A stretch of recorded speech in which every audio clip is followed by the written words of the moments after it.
தமிழ் சொந்தங்களுக்கு வணக்கம். ஸ்கின் ஒயிட்னிங்க்கு நிறைய பொருட்கள் யூஸ் பண்ணுவோம். அதில் ரொம்பவும் சிறப்பானது இந்த பீட்ரூட். இந்த பீட்ரூட்டை சாப்பிட்டாலும் நல்லது, வெளியில் பூசிக்கிட்டாலும் நல்லது.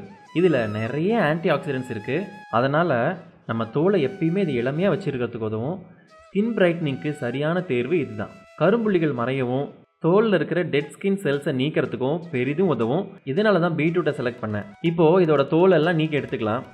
அடுத்ததாக இதை சின்ன சின்ன துண்டுகளாக வெட்டி எடுத்துக்கணும். இந்த அளவுக்கு சின்னதாக வெட்டிக்கணும். அப்படி இல்லைன்னா நம்ம பொரியல் பண்ணுறதுக்கெலாம் துருவோம் இல்லையா, அந்த மாதிரி துருவி எடுத்துக்கோங்க. அது இன்னும் சின்னதாகவும் இருக்கும். இப்போ இது எவ்வளோ இருக்குது அப்படின்னு எடை போட்டு பார்த்துடலாம். 371 கிராம் இருக்குது. இப்போ இதை வெயிலில் காய வச்சிடலாம். 2 தட்டில் பிரித்து காய வச்சுருக்கேன், அப்போ தான் சீக்கிரமாக காயும். வெயில் காலங்களில் இதை செய்கிறது ரொம்பவும் நல்லது. 4 நாள் சுட்டெரிக்கிற வெயிலில் நல்லா காஞ்சுது. இப்போ இதோட வெயிட்டை எடுத்து பார்த்துடலாம். வெறும் 34 கிராம் மட்டுமே வந்திருக்கு. 4 நாள் வெயிலில் காய வச்சதில் 371 கிராம்லேருந்து 34 கிராமாக மாறிடுச்சு. இதில் இருக்கிற ஈரத்தன்மை போனால் எவ்வளவு நமக்கு கிடச்சிருக்குன்னு பாருங்கள். இப்போது இதை ஒரு மிக்ஸி ஜாரில் போட்டு அரைச்சிக்கலாம். நல்லா ஃபைன் பவுடராக கிடைக்கிற அளவுக்கு அரைச்சிக்கோங்க. இப்போ பாருங்கள், நல்லா அரைச்சாச்சு. இதை இப்போ கொஞ்சமாக சலிச்சு எடுத்துக்கிட்டேன் ஃபேஸ் பேக் போடுறதுக்காக.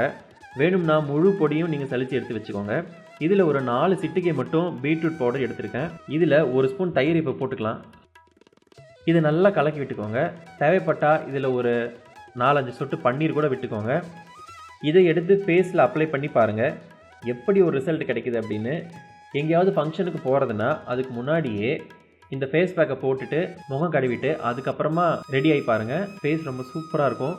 வாரத்திற்கு ஒரு 3-4 முறை ஃபேஸ் பேக் போடலாம். இதை முதல்ல ஃபேஸில் போட்டுட்டு கொஞ்சம் நேரம் விட்டிங்கன்னா நல்லா காஞ்சி போயிடும். காஞ்சி போனதுக்கப்புறமா முகம் கழுவி பாருங்கள். முகம் பளிச்சுன்னு இருக்கும். செலவு ரொம்ப கம்மியாக ஒரு ஃபேஸ் பேக்னால் அது இதுதான். இந்த பொடியை சோப் மேக்கிங்க்கும் யூஸ் பண்ணிக்கலாம்.